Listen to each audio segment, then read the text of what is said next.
There's peanut butter and jelly. There's macaroni and cheese. There's lamb and tuna fish.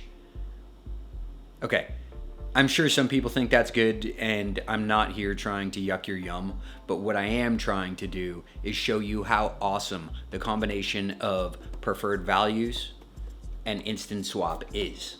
So let's go. Let's start by turning on the beta component props.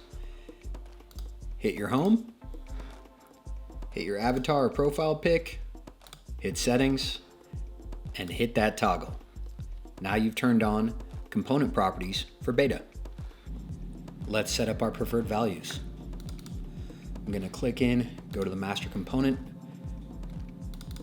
and the first thing I need to do is add an instant swap. I'm going to use the variant targeting system to select both, so that way I can add the instant swap property to both of them.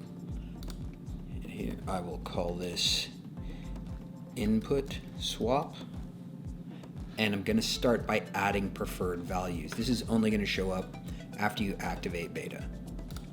And hit plus. It looks like I'm on local components, and I will search one way by just scrolling through that field. Another way is I can search this folder by using the search function. And lastly, I want to add something that's outside of my local components. So I'm going to pick something from my design system. Helps if you remember the name.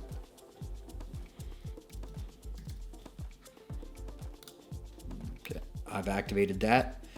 All I have to do here is hit create property, and your preferred values will be baked in. Let's go see what that looks like. So I have this selected. Under instant swap, I twirl that down, and I have all of my preferred values. But what happens if you don't really want this trash can and you want to make an edit, whether it's taking something out or whether it's adding something in? I'll show you how to do that right now as well. Let's go back to that component set, and there's a couple different things that I want to call out. Number one, you're not going to see the full name, so I hope you remember it. It's just going to add this last label. Why is it going to add this last label? I'm going to show you that as well. I'm going to hit Shift I, and I have it preloaded right here. Add a fill so you can see it. But if we look over here, the way the name is set up, icon 16, trash 2, black. So that's the only thing that you're going to see.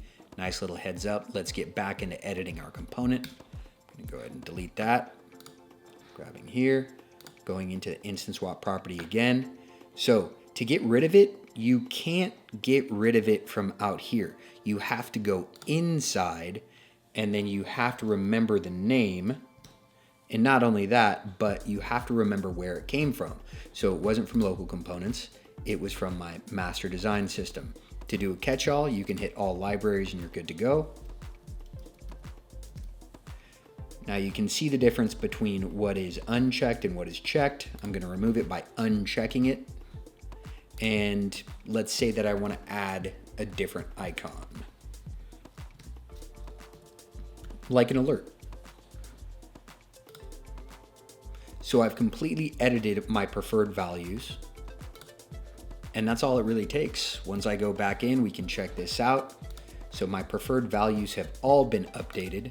They all work because it's awesome. The instant swap and preferred value combo is great, but it's not a magic bullet. You want to look at your project. For example, if you have a big icon set with hundreds of icons, then it makes sense. There is going to be a lot of work on the front end, but it's going to pay off over time. However, if you don't have a large icon set, you're better off using something like exposed properties. I hope this helps. Please like, share, subscribe. Bye, friends.